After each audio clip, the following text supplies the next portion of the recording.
California ਦੇ governor ਦੀ household income ਕਹਿੰਦੇ ਆ ਵੀ 2020 ਦੇ ਵਿੱਚ $1.5 ਮਿਲੀਅਨ ਰਹੀ।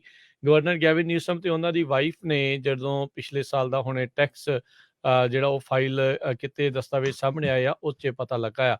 $1.5 ਮਿਲੀਅਨ ਜਿਹੜੀ ਇਹਨਾਂ ਦੀ ਇਨਕਮ ਸੀਗੀ ਤੇ $4,80,000 ਜਿਹੜਾ ਉਹਨਾਂ ਨੇ ਟੈਕਸ ਦੇ ਵਿੱਚ ਪੇ ਕੀਤਾ ਹੈਗਾ ਆ। ਉਸ ਤੋਂ ਪਿਛਲੇ ਸਾਲ ਇਹਨਾਂ ਦੀ ਇਨਕਮ $1.7 ਮਿਲੀਅਨ ਰਹੀ ਸੀਗੀ ਜਦੋਂ ਪਹਿਲੇ ਸਾਲ ਇਹਨਾਂ ਦਾ ਗਵਰਨਰ ਸੀਗਾ। ਸੋ ਕਹਿੰਦੇ ਵੀ ਜਿਹੜਾ ਕਪਲ ਨੇ joint federal tax return show ਕੀਤਾ ਆ ਉਹ 32% ਵਾਲੇ ਦੇ ਵਿੱਚ ਆਇਆ ਆ। ਐਜ਼ ਏ ਗਵਰਨਰ ਜਿਹੜੇ ਨਿਊਸਮ ਆ ਉਹਨਾਂ ਨੇ $2,01,000 ਆ ਉਹਨਾਂ ਨੂੰ ਇਨਕਮ ਰਹੀ ਆ। ਬਾਕੀ ਇਹਨਾਂ ਦੀ ਜਿਹੜੀ ਇਨਕਮ ਵਾਈਨਰੀ ਤੇ ਰੈਸਟੋਰੈਂਟ ਬਿਜ਼ਨਸਿਸ ਆ ਉਸ ਤੋਂ ਜਿਹੜੀ ਉਹ ਰਹੀ ਆ। ਤੇ ਕਹਿੰਦੇ ਵੀ ਇਹਨਾਂ ਸਾਰਿਆਂ ਨੇ ਇਹਨਾਂ ਨੇ ਜਿਹੜੇ ਬਿਜ਼ਨਸਿਸ ਆਪਣੇ ਇੱਕ ਬਲਾਈਂਡ ਟਰਸਟ ਦੇ ਵਿੱਚ ਪਾ ਦਿੱਤੇ ਸੀਗੇ ਜਦੋਂ ਤੋਂ ਇਹ ਗਵਰਨਰ ਬਣੇ ਆ।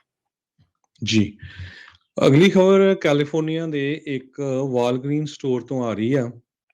ਅਲਾਮੀਡਾ ਦੇ ਵਿੱਚ ਕਹਿੰਦੇ ਪਈ ਜਿਸ ਤਰ੍ਹਾਂ ਸਮੈਸ਼ ਐਂਡ ਗ੍ਰੈਬ ਆਉਂਦੇ ਆ, ਫੜ ਕੇ ਸਮਾਨ ਇਕੱਠਾ ਕਰਕੇ ਬੈਗਾਂ 'ਚ ਪਾ ਕੇ ਭੱਜ ਜਾਂਦੇ ਆ। ਸੋ ਇਸੇ ਤਰ੍ਹਾਂ ਇੱਕ ਸ਼ਾਪ ਲਿਫਟਰ ਵੀ ਇਸ ਵਾਲਗ੍ਰੀਨ 'ਚ ਅਲਾਮੀਡਾ ਦੇ ਵਿੱਚ ਆਇਆ ਤੇ ਉਸਨੇ ਆਪਣਾ ਸਮਾਨ ਇਕੱਠਾ ਕਰਨਾ ਸ਼ੁਰੂ ਕੀਤਾ। ਜਦ ਉਹ ਭੱਜਣ ਲੱਗਾ ਤੇ ਇੱਕ ਉੱਥੇ ਕਸਟਮਰ ਹੀ ਸੀ, ਉਸਨੇ ਉਸਨੂੰ ਫੜ ਲਿਆ ਤੇ ਫੜ ਕੇ ਉਹਨੂੰ ਜਿਹੜਾ ਚੰਗੀ ਤਰ੍ਹਾਂ ਰਗੜਿਆ। ਇਹ ਸਾਰਾ ਕੁਝ ਇੱਕ ਕੈਮਰੇ ਦੇ ਵਿੱਚ ਵੀ ਰਿਕਾਰਡ ਹੋਇਆ ਹੈਗਾ ਆ। ਸੋ ਵਿਟਨੈਸਸ ਇਹ ਕਹਿ ਰਹੇ ਆ ਵੀ ਸੈਨ ਫਰਾਂਸਿਸਕੋ ਬੇ ਏਰੀਏ ਦੇ ਵਿੱਚ ਇਹ ਇੱਕ ਬਹੁਤ ਵੱਡੀ ਪ੍ਰੋਬਲਮ ਬਣ ਰਹੀ ਹੈ। ਇਹ ਇੱਕ ਸੇਫਟੀ ਇਸ਼ੂ ਵੀ ਹੈਗਾ ਆ ਕਿਉਂਕਿ ਆਮ ਕਈ ਵਾਰੀ ਬਜ਼ੁਰਗ ਵੀ ਹੁੰਦੇ ਆ, ਬੱਚੇ ਵੀ ਹੁੰਦੇ ਆ, ਸੋ ਡਰਦੇ ਵੀ ਹੈਗੇ ਆ। ਸੋ ਇਸ ਦਾ ਗਵਰਨਰ ਨੂੰ ਵੀ ਪਤਾ ਆ ਵੀ ਇੱਕ ਬਹੁਤ ਵੱਡਾ ਇਸ਼ੂ ਬਣਿਆ ਹੋਇਆ ਆ ਇਹ, ਪਰ ਉਹ ਕਹਿ ਤਾਂ ਰਹੇ ਆ ਵੀ ਅਸੀਂ ਕੋਸ਼ਿਸ਼ ਕਰ ਰਹੇ ਹਾਂ। ਪਰ ਜੇ ਹੁਣ ਆਮ ਲੋਕਾਂ ਨੇ ਇਹ ਜਿਹੜਾ ਆਪਣੇ ਹੱਥਾਂ ਦੇ ਵਿੱਚ ਇਸ ਤਰ੍ਹਾਂ ਦੇ ਕੰਮ ਲੈਣੇ ਸ਼ੁਰੂ ਕਰਤੇ ਤੇ ਫਿਰ ਉਹ ਇੱਕ ਤਰ੍ਹਾਂ ਨਾਲ ਰਿਜ਼ਕੀ ਵੀ ਹੋ ਸਕਦਾ ਆ ਕਿਉਂਕਿ ਲੋਕ ਵੀ ਬਹੁਤ ਇਸ ਟਾਈਮ ਦੇ ਉੱਤੇ ਅਪਸੈਟ ਹੋਏ ਪਏ ਹੈਗੇ ਆ। ਜੀ, ਅਗਲੀ ਖਬਰ ਆ ਰਹੀ ਹੈ ਜੀ ਫਰੈਜ਼ਨੋ ਤੋਂ। ਇੱਥੇ ਇੱਕ 7-Eleven ਸਟੋਰ ਦੇ ਉੱਤੇ ਇੱਕ ਸਕੈਮਰ ਜਿਸ ਦੇ ਉੱਤੇ ਪੁਆਇੰਟ ਆਫ ਸੇਲ ਦੀ ਹੁੰਦੀ, ਜਿੱਥੇ ਕਾਰਡ ਤੁਸੀਂ ਸਵਾਈਪ ਕਰਦੇ ਹੋ ਜਾਂ ਸਕੈਨ ਕਰਦੇ ਹੋ, ਉੱਥੇ ਸਕੈਮਰ ਲੱਗਾ ਹੋਇਆ ਸੀਗਾ। ਇਸ ਕਰਕੇ ਉਹ ਵੀਡੀਓ ਬਹੁਤ ਵਾਇਰਲ ਹੋਈ ਹੈਗੀ ਆ।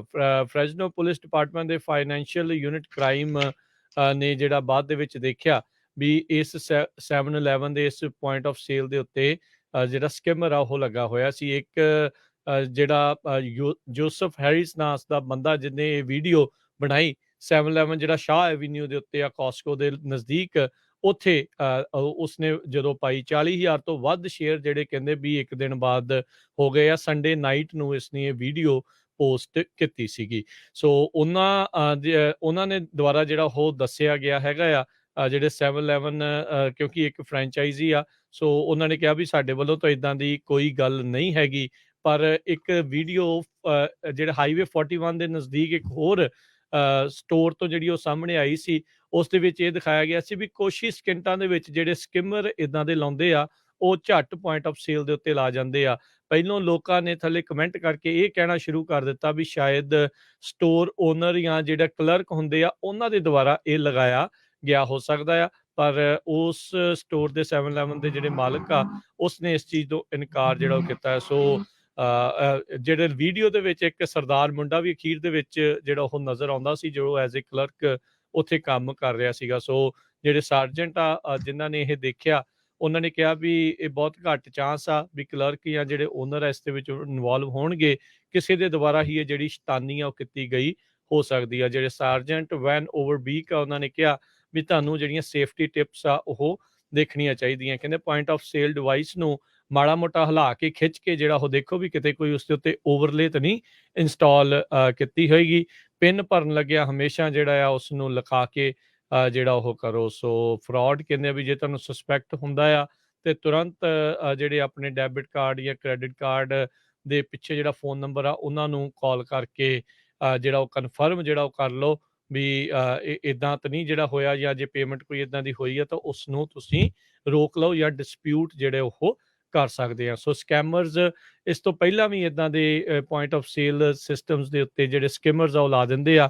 ਸਕੈਮਰਸ ਕੀ ਕਰਦੇ ਨੇ, ਹਰਜੋਤ ਸਿੰਘ ਜੀ, ਵੀ ਤੁਹਾਡੇ ਕ੍ਰੈਡਿਟ ਕਾਰਡ ਦੀ ਜਾਂ ਜਿਹੜਾ ਵੀ ਕਾਰਡ ਤੁਸੀਂ ਉਹ 'ਚ ਪਾਉਂਦੇ ਆ, ਉਸ ਦੀ ਇਨਫੋਰਮੇਸ਼ਨ ਜਿਹੜੀ ਆ ਉਹ ਚੋਰੀ ਕਰਕੇ ਬਾਅਦ ਦੇ ਵਿੱਚ ਉਸ ਨੂੰ ਕਿਤੇ ਵੀ ਵਰਤ ਸਕਦੇ ਆ, ਚਾਰਜਿਸ ਜਿਹੜੇ ਉਸ ਦੇ ਉੱਤੇ ਪਾ ਸਕਦੇ ਨੇ। ਸੋ ਧਿਆਨ ਜਿਹੜਾ ਉਹ ਰੱਖਣਾ ਅੱਜ ਕੱਲ੍ਹ ਜ਼ਿਆਦਾ ਜ਼ਰੂਰੀ ਆ। ਗੈਸ ਸਟੇਸ਼ਨਾਂ ਦੇ ਉੱਤੇ ਜਾਂ ਇੱਦਾਂ ਸਟੋਰਾਂ ਦੇ ਉੱਤੇ ਅਕਸਰ ਸਕੈਮਰਸ ਆ ਇਹ ਚੀਜ਼ਾਂ ਇੰਸਟਾਲ ਕਰ ਜਾਂਦੇ ਨੇ।